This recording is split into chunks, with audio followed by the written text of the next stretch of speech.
All right, folks, this is the second lesson in our little demonstrations for how to code with R for the Marine Community Ecology class. Today I'm just going to be introducing some basic functions and operations in R.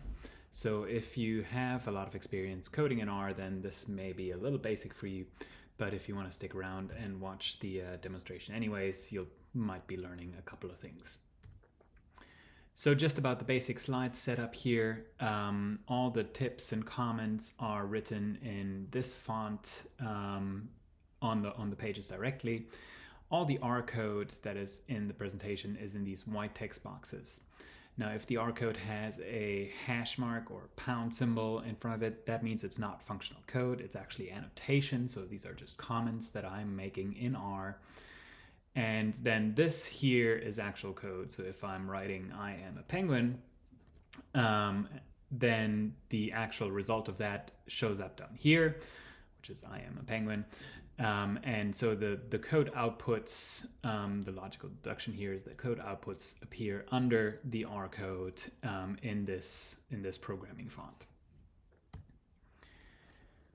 Now, the first thing you want to do is access your workspace and make sure you're in the right place. And you can do that using the getWD function. And again, you can see this is the R code right here. I just used the getWD function, and this is what it produces. This looks right for me. It's going to look slightly different for you. It depends on where you started your project in the previous tutorial. So in theory, if you look at the top right of your RStudio, you should see your project name there. And if you see your project name there, you should automatically be in the right directory. And again, you can think of an R project as a box that really contains everything you need to do your coding. So it automatically makes sure that you have access to everything. R basically functions on the back of user written and maintained packages. So these are distinct units, distinct collections of functions that usually perform operations that are centered around a certain theme. And some of these packages, such as the base package, come pre-installed, so you don't have to do anything to have access to these packages. But the majority of them you need to actually install from the internet and load into your work environment.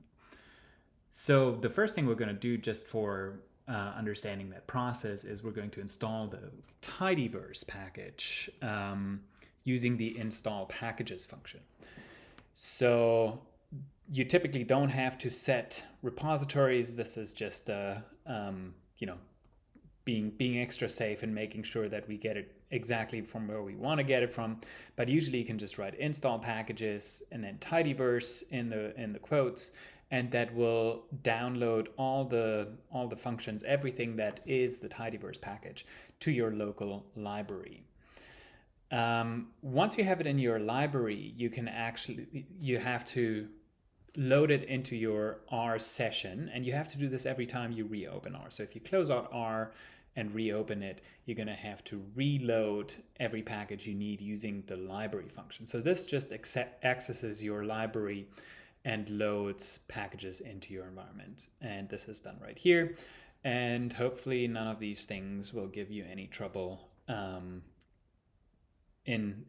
this stage. Sometimes later, if you're downloading packages from development stages, it can be a little more tricky.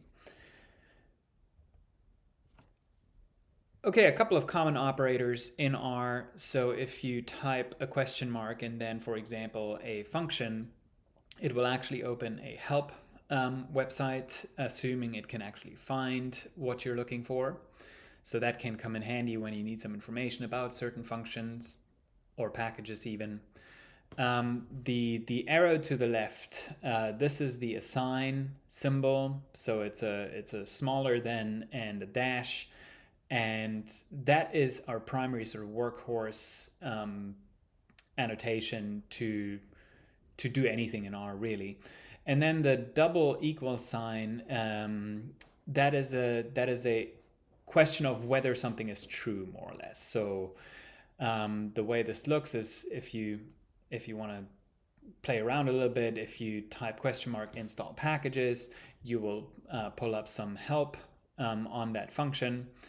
If you want to assign the number 1 to an object that is called 1, you will use the little assign symbol.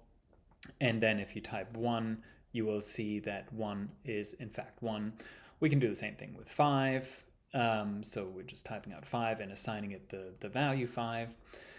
And then we can use that double equals symbol to check whether something is true or false. So for example, 5 equals 5. Yep, that is undoubtedly true. 5 equals 6. That is undoubtedly false. And then here, this is an interesting one because we've assigned the number 5 to the written word 5 here. And so now if we ask whether 5, the object 5 equals 5, it is true as well. So that gives you a basic idea of how R generally functions with these things.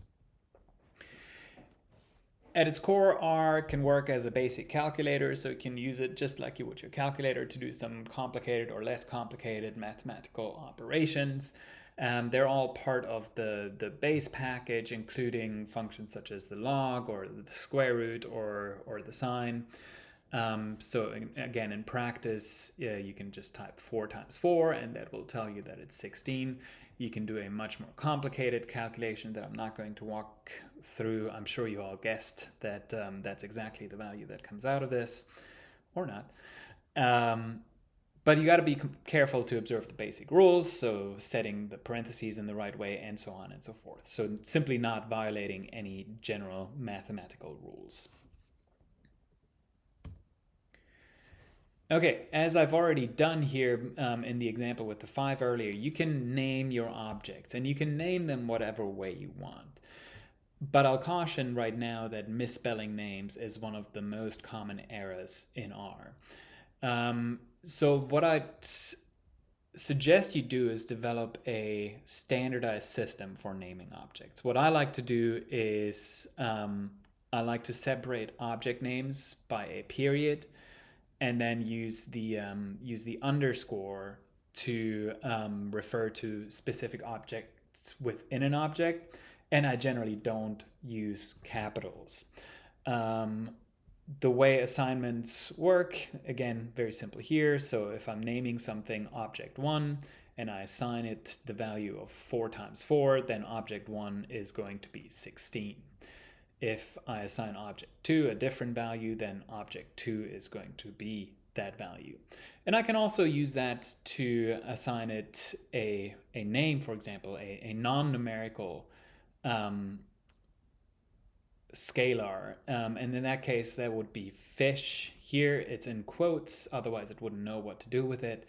So object 3, if I ask for what object 3 is, it'll tell me that it's fish.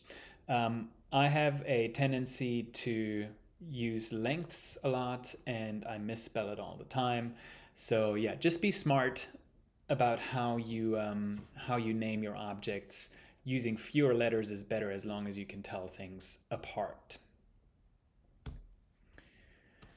You can also readily combine objects. For numeric objects, that's very simple. For example, object 1 and object 2 were both numerical objects. So if I create a new object that's called object 4, then it's just the sum of these two objects. However, if I'm trying to combine here in object 5, I'm trying to combine object 1, which was numeric, and object 3, which was a character, that was the fish object, it will actually show me an error.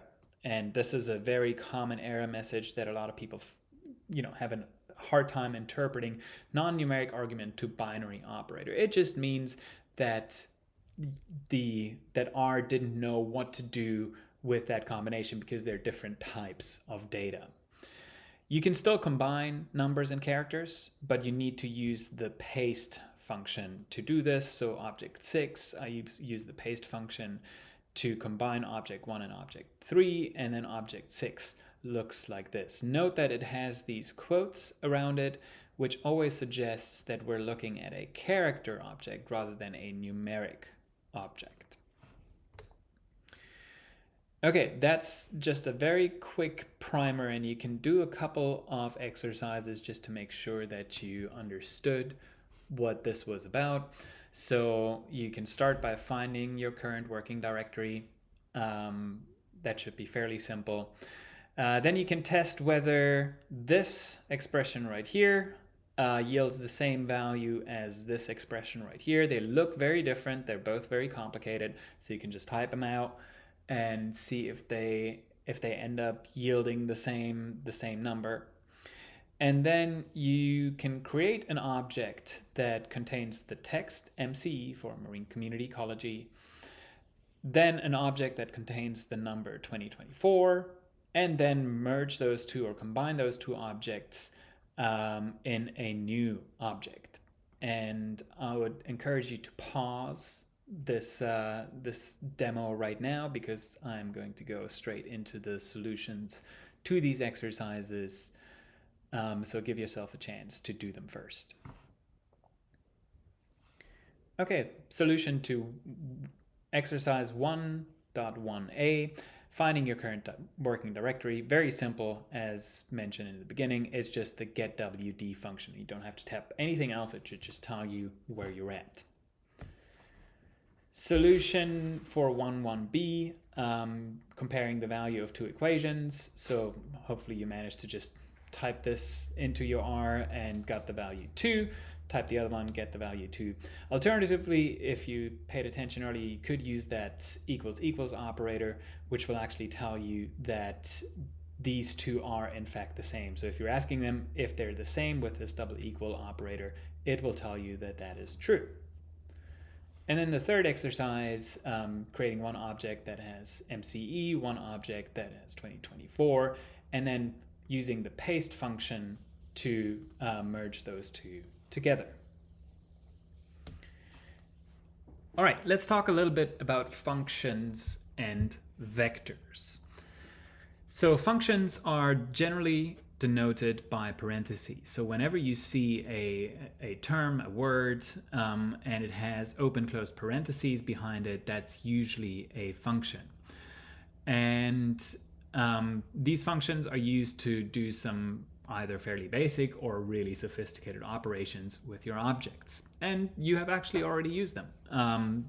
So for example, if we assign object 8 the number 9, and then we take the square root of object 8, which is a function, it will give us the number 3.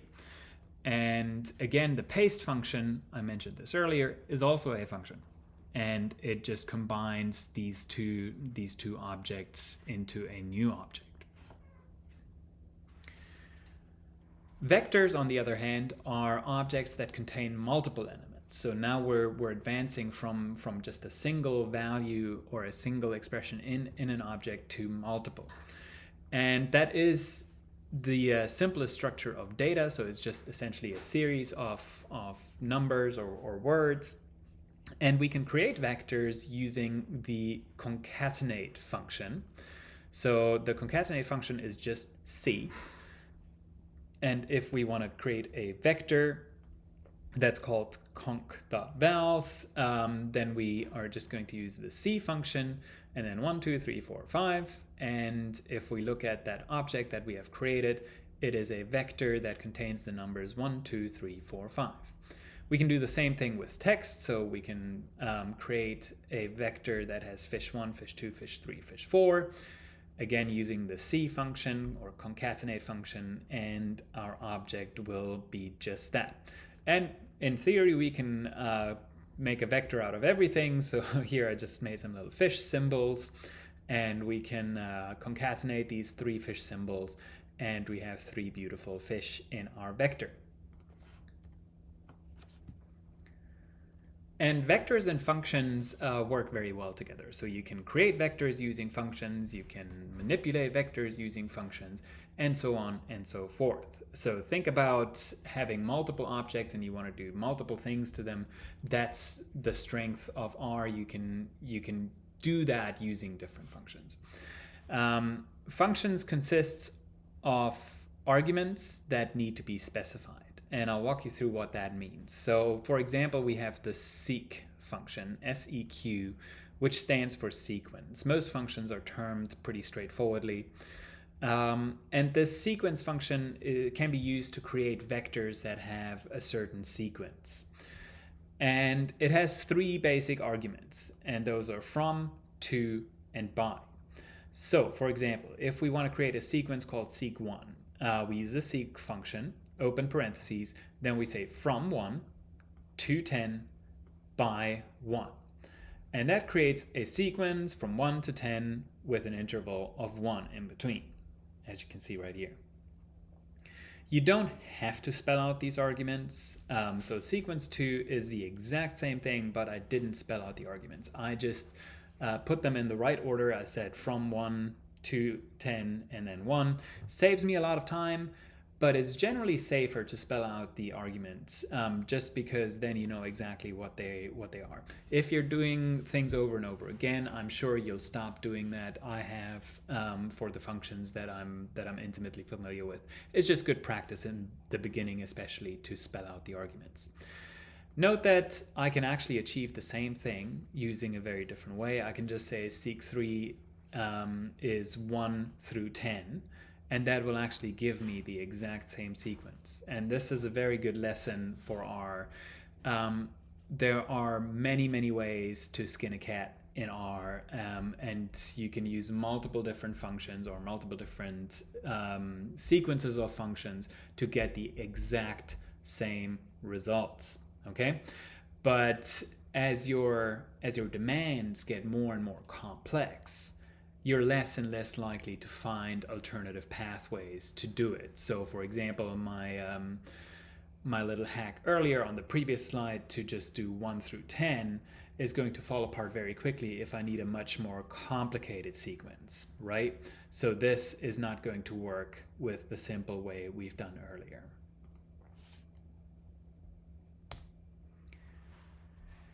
Another function to introduce here is the rep function, which stands for repeat or repetition, and it just creates sort of repeated sequences of numbers. And the basic arguments are x, which is the element here that you want to replicate, and then your choice of either times or each, and they make sense in terms of how they're named. But just to walk you through, so rep 1. I want to replicate the sequence from 1 through 5, and I want to do that 10 times. So there you go. Rep 1 gives me exactly that, 50 values in my vector, and it's just a repeated sequence from 1 through 5. If I do each instead of the times up here, then rep 2 has the exact same numbers in it, but they're arranged differently. They're all replicated 10 times. In sequence from 1 through 5. And I can also repeat text. I can, for example, say that I want to repeat fish 8 times, and that gives me a sequence of 8 times fish.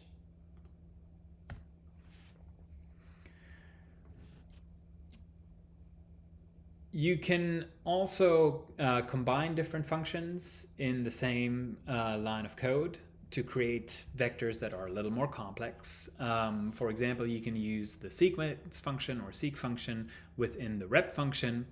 And there isn't really a limit to how many functions you can nest within each other.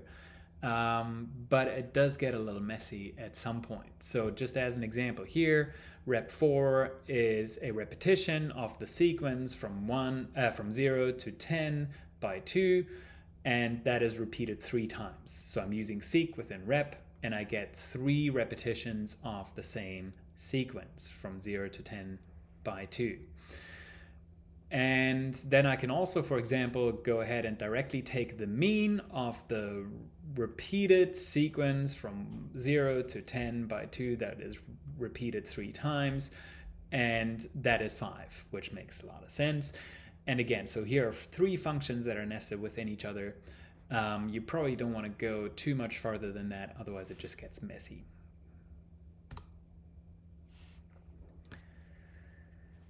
And you can use functions across entire vectors as well. So first of all, we can combine two repetitions to get a combined vector.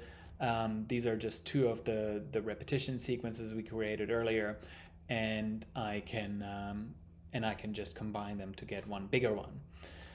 I can also do something across an entire sequence. So for example, here I'm taking the log of rep4, which you can see rep4 right here. If you're wondering, so this is rep4, which is the second part of this combined sequence. If you're wondering what this is, well, you can't take the log of zeros, so it actually gives you a minus infinity here. Otherwise, it just takes the log of each number. So this is the log of 2, this is the log of 4, and so on and so forth. It's the same sequence, but with the log of all of the numbers. And then I can also combine the numeric ones with a numeric sequence with a text sequence. Again, using the paste function that we encountered earlier. But one thing to note here is that my rep2 is actually a lot longer than rep3. Rep3 was just 8 times fish. And what R does automatically, it just sort of extends the shorter sequence to fill up the rest of the longer sequence. So be careful when you're doing that. You can also isolate specific elements within your vectors. So if you have these long vectors and you really just need to operate on a single element or a couple of elements within that vector, you can use these square brackets, which are very useful. So for example, if we're looking back at sequence 1, which was 1 through 10, you can isolate element number 3 by just saying sequence 1 square brackets 3. That gives you the number 3 right here, which is the third element of that sequence. Okay, so you're not actually calling the number 3, you're just calling the third element, and in this case, that is the number 3. This works for multiple elements at the same time as well. So if you want elements 3, 4, and 5, you're actually getting elements 3, 4, and 5. I should have probably picked a different sequence to show that better. If you're picking just the last 8 elements, for example, you can do that as well using those square brackets.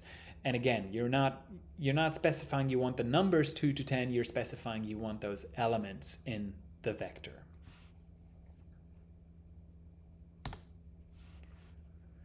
R is also a very logical program, and you can use conditions to extract certain values or to do things with your vectors.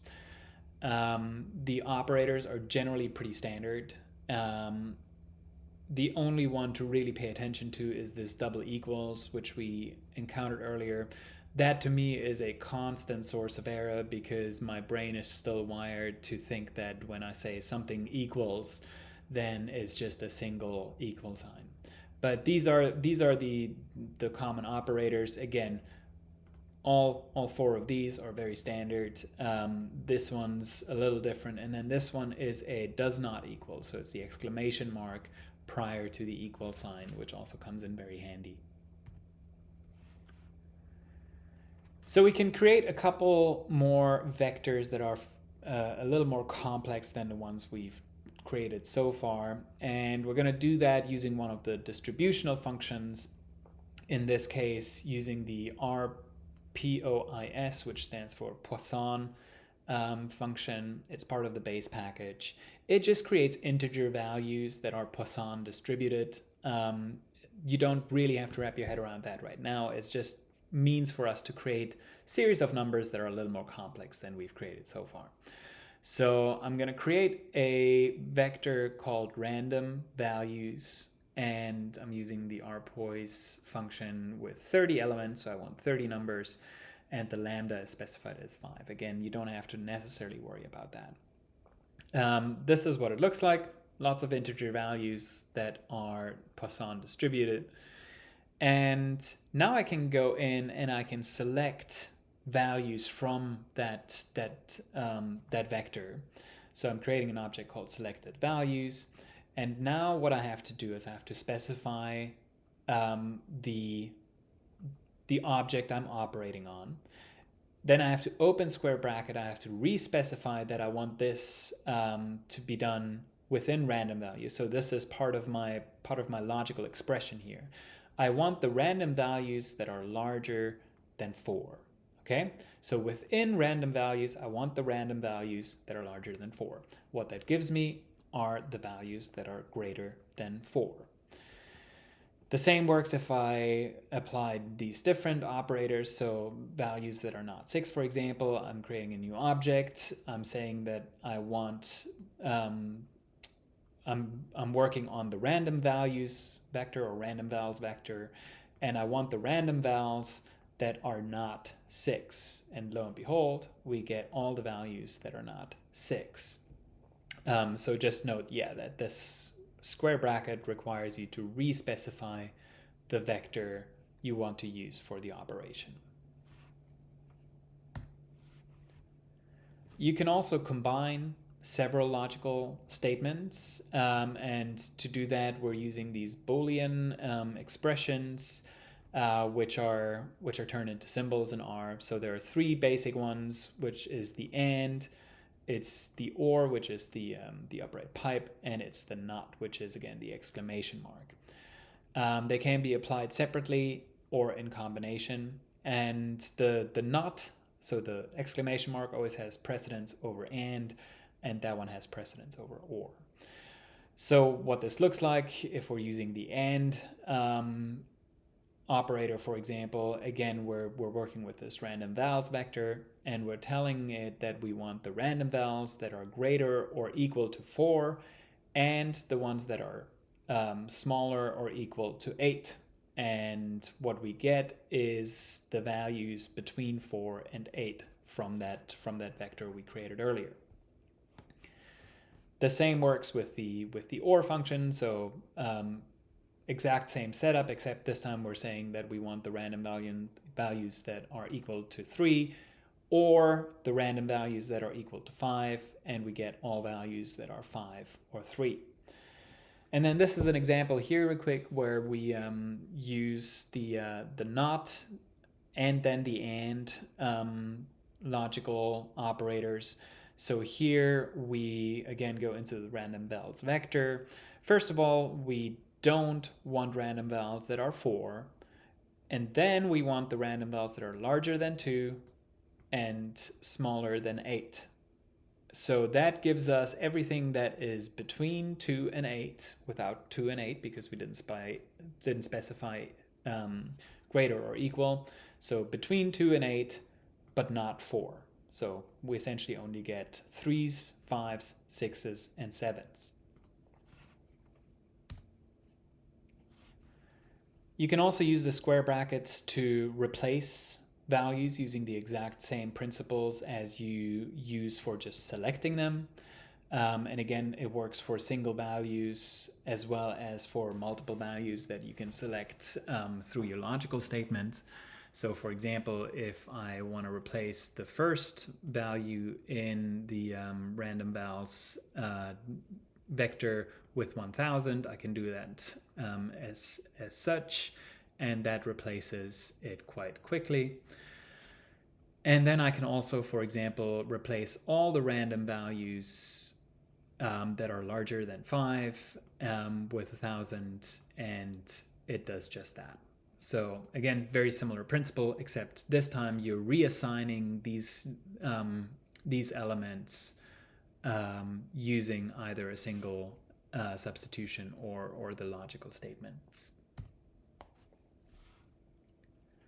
We can also work with these non-numerical vectors that I've introduced a couple of times.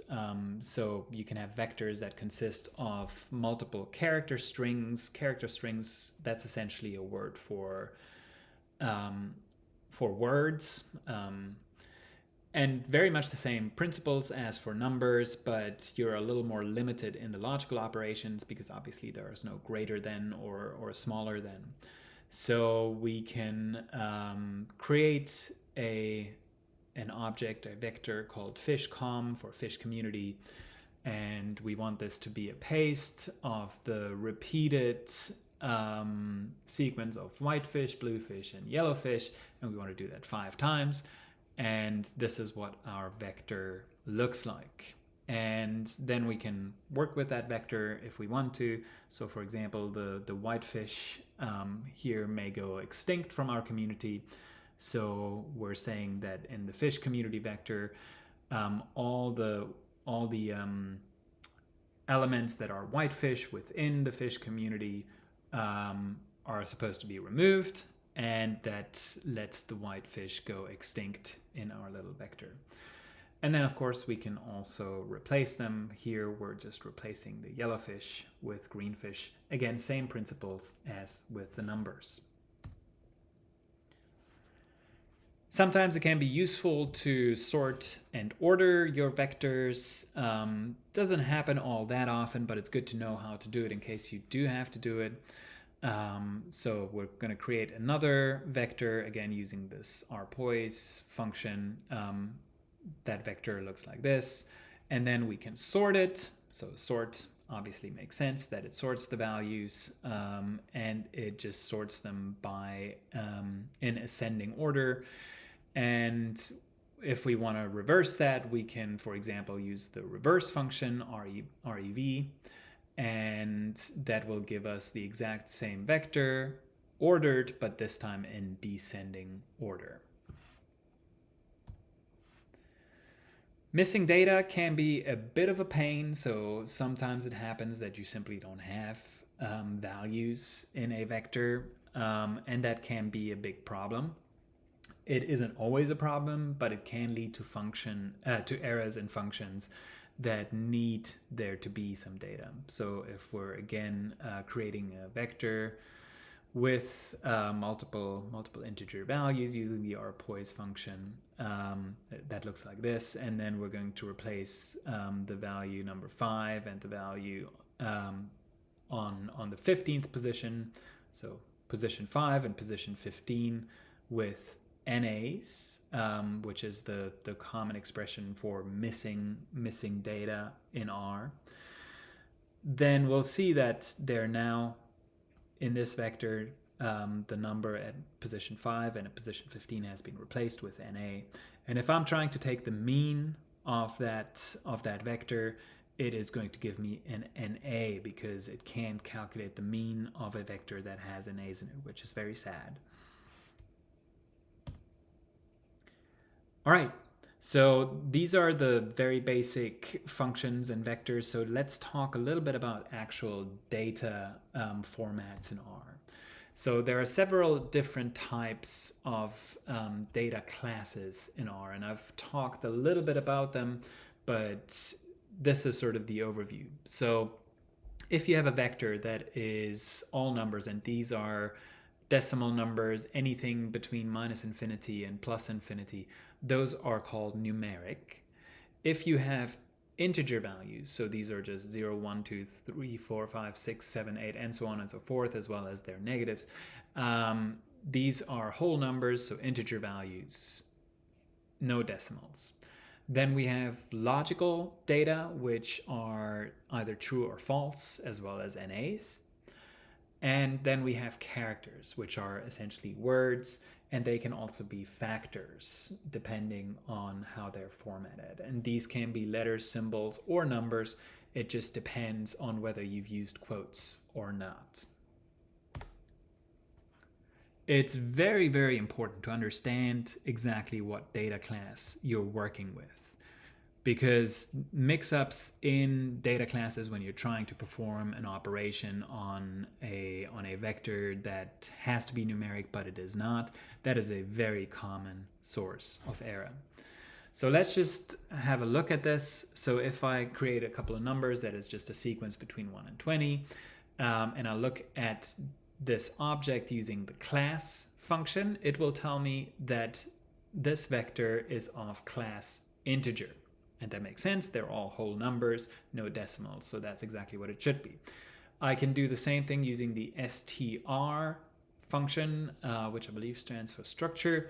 So here it's actually slightly different. It gives me a little more information. It gives me a glimpse into what these data look like. And it also tells me that they're integers that are bounded between 1 and 20. I can actually ask R what data class I'm facing. So if I say is.numeric numbers, it will check whether that vector actually is that data class, and in this case it says true. And I can also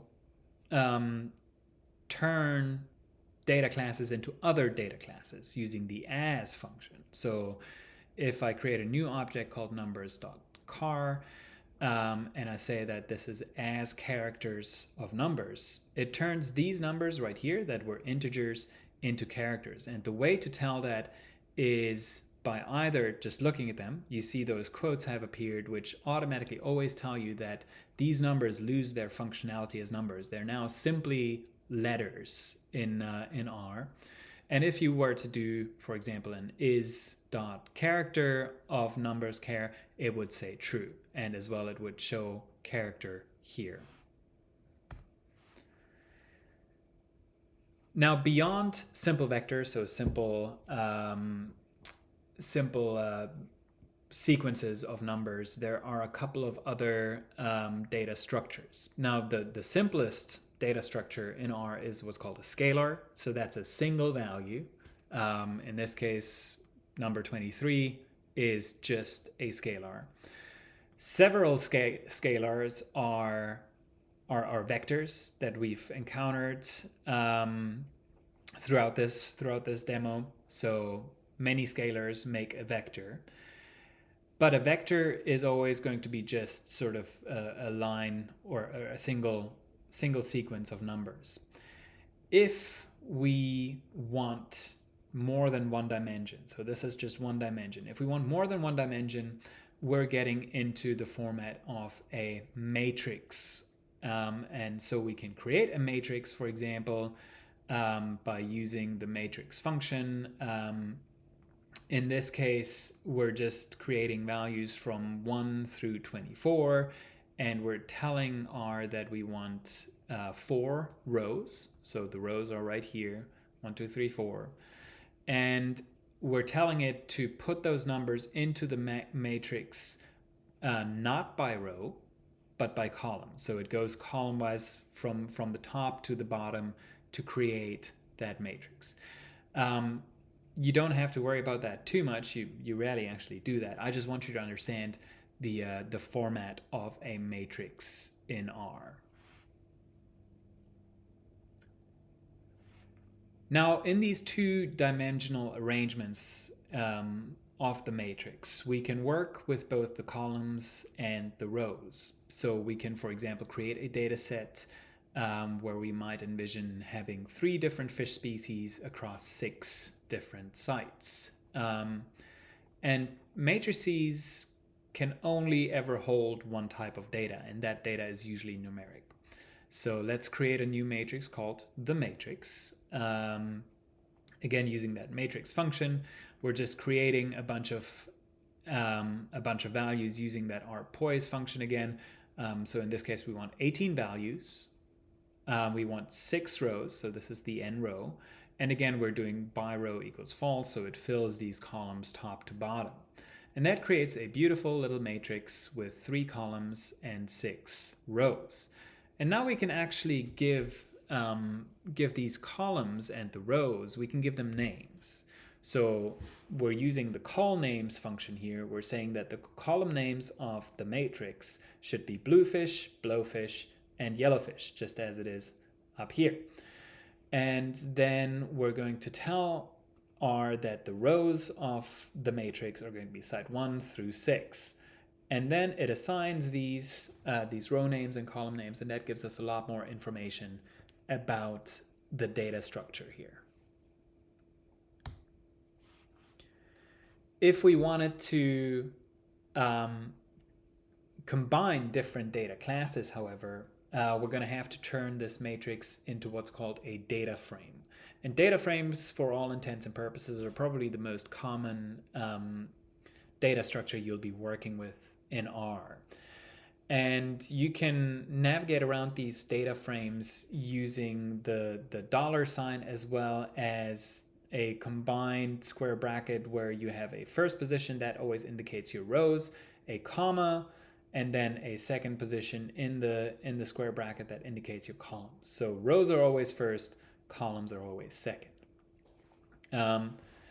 So we can simply turn the matrix that we created earlier into a data frame by using the asDataFrame function.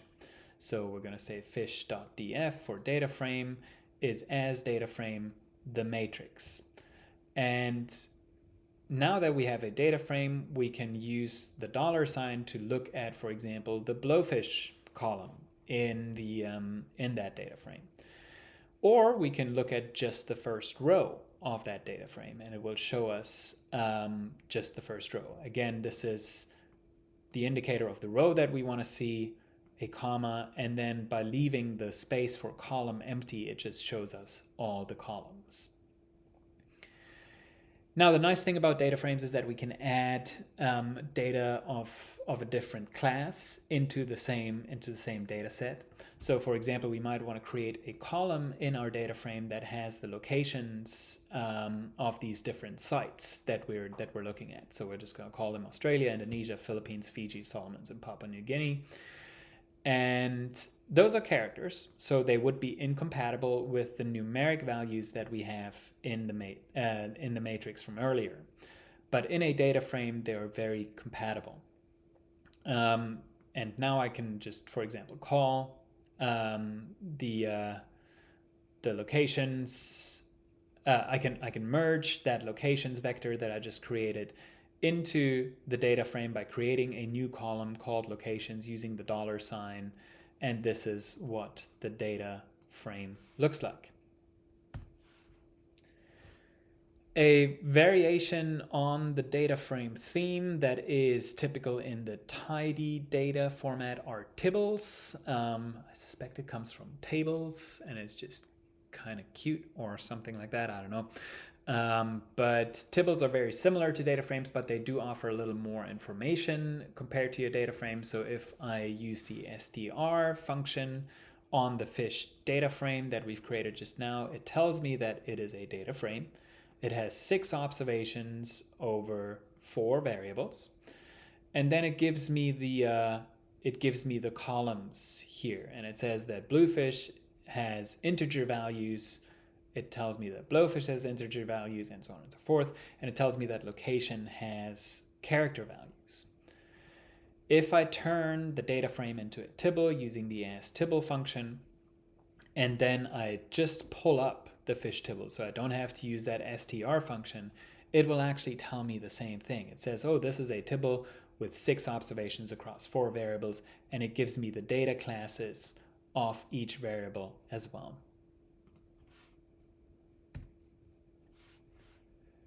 Okay, and then you'll often be loading and saving data from, for example, CSV files in R, and you can do that quite easily using the write CSV function and the read CSV function.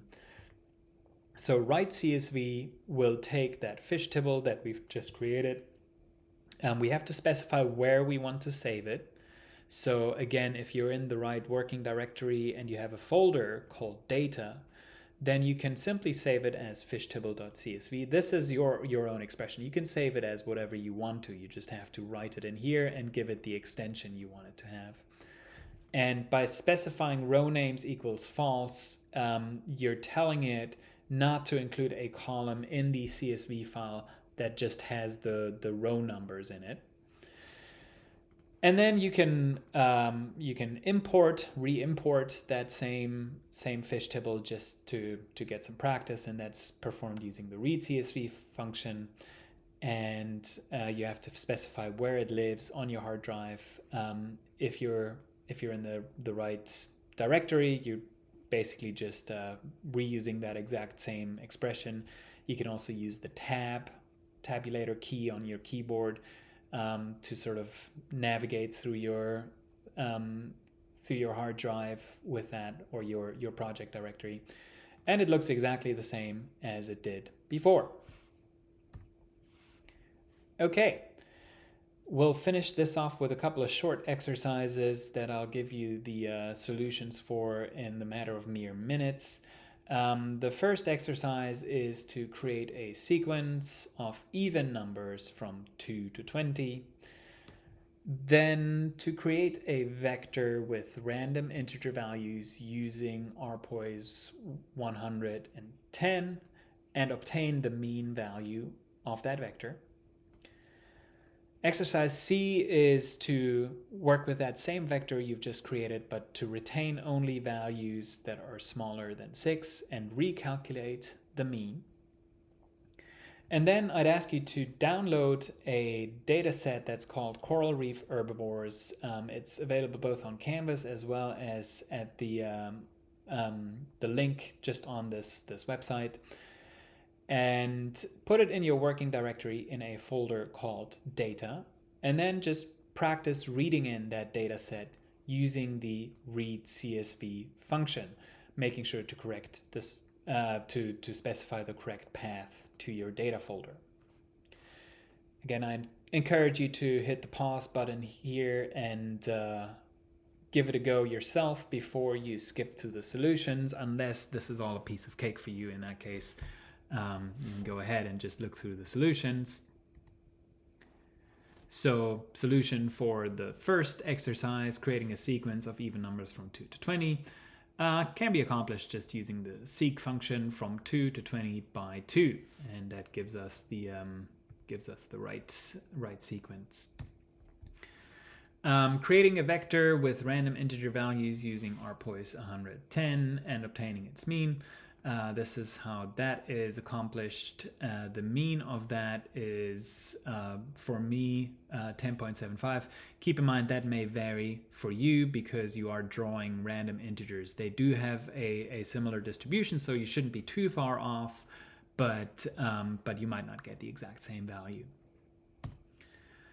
Then if we retain only values that are smaller than 6 and calculate the mean again, that's how this is accomplished. And again, your value may differ slightly from what I have due to the nature of these vectors, but it should be, again, somewhere in the same realm. Okay, downloading the Coral Reef Herbivores.csv file and throwing it into a folder called Data. Well, I'm not going to demo that because I'm sure that you are very capable of doing that, and it's a very small data set, so shouldn't be any issues there. And then finally, using the read CSV function. In my case, I'm calling this object herbivores, and I'm using the read CSV function. I'm saying my file is here in data/coralreefherbivores.csv. And that is it for today. And I hope you had gained some insights from this. And now you can move on to the harder exercises in your homework. Thanks for watching.